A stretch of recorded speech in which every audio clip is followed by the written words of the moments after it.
Olá, meus irmãos, minhas irmãs, que a paz do Senhor esteja convosco. O meu nome é Rogério, eu estou aqui hoje para trazer uma pequena reflexão sobre o livro de Salmos, e para tanto eu escolhi o capítulo de número 42. Apesar do capítulo 42 ter 11 incisos, nós vamos centrar a nossa análise apenas nos 5 primeiros incisos. Eu convido aos irmãos e às irmãs para que façamos a leitura. Diz assim a palavra do Senhor. Salmo de número 42. A alma anela por Deus. Ao mestre de canto, salmo didático dos filhos de Corá. Como suspira a corça pelas correntes das águas, assim, por ti, ó Deus, suspira minha alma. A minha alma tem sede de Deus, do Deus vivo. Quando irei e me verei perante a face de Deus? As minhas lágrimas têm sido meu alimento dia e noite. Enquanto me dizem continuamente, o teu Deus, onde está? Lembro-me destas coisas e dentro de mim se derrama a alma, de como passeava eu com a multidão de povo e os guiava em procissão à casa de Deus, entre gritos de alegria e louvor, multidão em festa. Por que estás abatido, a minha alma? Por que te perturbas dentro de mim? Espera em Deus, pois ainda o louvarei, a Ele, meu auxílio e Deus meu. Aleluia. Eu quero centrar, apesar de termos feito a leitura dos 5 primeiros incisos, essa análise desse salmo apenas nos versículos 3, 4 e 5. No versículo 3, quando ele fala, as minhas lágrimas têm sido meu alimento dia e noite. Aqui nós vemos a expressão de alguém que está triste, que chora, alguém que sofre e tem se alimentado das suas lágrimas. E muitas vezes isso pode nos ser familiar, nós ficamos pensando, eu tenho orado, eu tenho buscado, e eu tenho me consumido por esse sentimento, mas eu quero tranquilizar os irmãos, porque a lágrima, ela é oração concreta do cristão. Quando nós colocamos o nosso coração em contato direto com Deus, quando nós nos abrimos para o Senhor e revelamos a verdade, porque Deus conhece a verdade do nosso coração. Mas às vezes nós mesmos não a conhecemos, nós ocultamos de nós, mas quando nós desnudamos o nosso coração perante o Senhor, cada lágrima, cada choro, o Senhor colhe. E Ele ouve as nossas orações, com certeza Ele ouve. Quando Ele fala, enquanto me dizem continuamente, o teu Deus, onde está? Aqui é a expressão de pessoas que ficam zombando, porque nesse contexto de quando esse salmo foi escrito, havia uma quantidade enorme de deuses, eram povos politeístas que conviviam. E o povo hebreu não, o povo hebreu era monoteísta, mas aqui você tem um confronto de pessoas de outros povos questionando, teu Deus, aonde está? Apesar de você falar desse Deus, de você ter esse Deus, você está sofrendo. Cadê esse Deus tão poderoso que você fala? Ainda hoje, nós, os cristãos, nós sofremos esse tipo de coisa. As pessoas que não têm religião, que são de outras religiões, quando veem que nós estamos passando por dificuldades, por momentos difíceis, elas ficam nos questionando. Onde está o teu Deus? Teu Deus não é tão poderoso? Cadê Ele? Nós somos submetidos a esse tipo de teste, a esse tipo de situação. Mas nós temos que ter a certeza do Deus a quem servimos, porque circunstâncias não definem o caráter de Deus.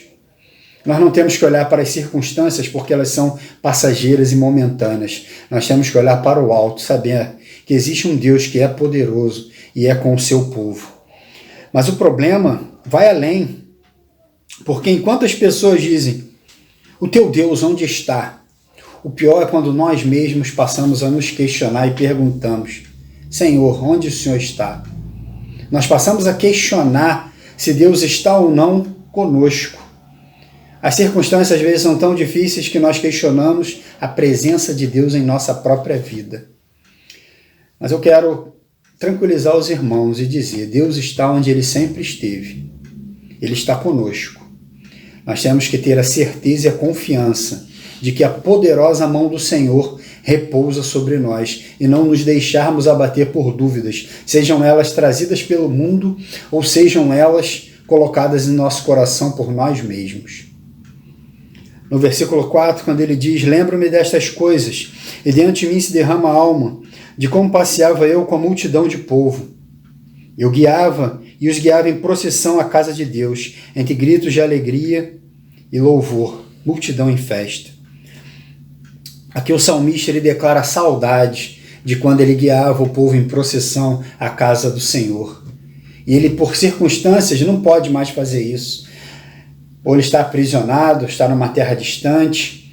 Mas circunstâncias, essa ocasião aqui, ele não pode mais conduzir o povo à casa de Deus. Hoje passamos por situação semelhante.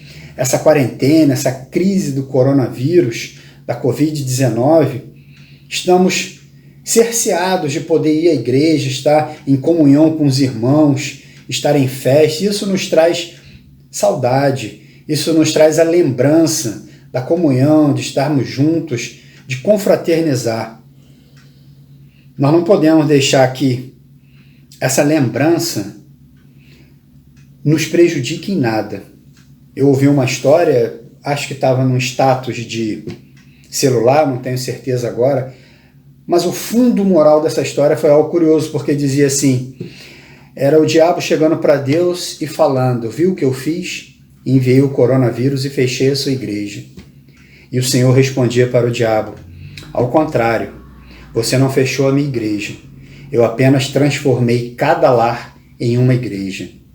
Nós temos que olhar para essa circunstância e pensarmos: não é a igreja de Deus que está fechada, mas o Senhor deu a oportunidade que a minha casa se transformasse em um lar e eu pudesse evangelizar minha esposa, meus filhos, aqueles que não são crentes, que não foram alcançados pelo Senhor. Esse é o momento de estarmos juntos e reunidos na casa do Pai, que é a minha casa e a casa do Senhor, porque Ele sempre é bem-vindo, as portas estão abertas. Então não vejamos a crise como uma situação de dificuldade, mas como uma oportunidade que Deus nos dá para que o nome dele seja exaltado e glorificado. E já encerrando essa pequena reflexão, no versículo 5, onde diz: porque estás abatido, a minha alma? Porque te perturbas dentro de mim? Espera em Deus, pois ainda o louvarei. A Ele, meu auxílio e Deus meu. Às vezes nós estamos inquietos e ficamos perguntando: por que estás abatido, ó minha alma? Aliás, eu ouço de muitos irmãos dizendo: nós não podemos perguntar por que para Deus. Nós temos que perguntar para que aquilo se coloca. Meus irmãos, eu vou expressar a minha opinião sincera. Eu acho que devemos perguntar por que sim. Nós servimos a um Deus que é tão grande, Ele não se aflige nem se abala com qualquer pergunta que venhamos a fazer.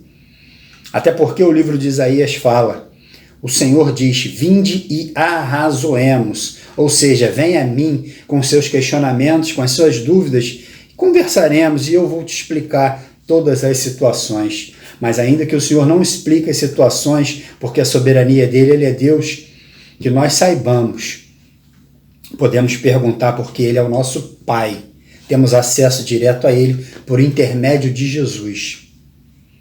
E o espera em Deus, essa é a essência de uma vida cristã que nós devemos conduzir.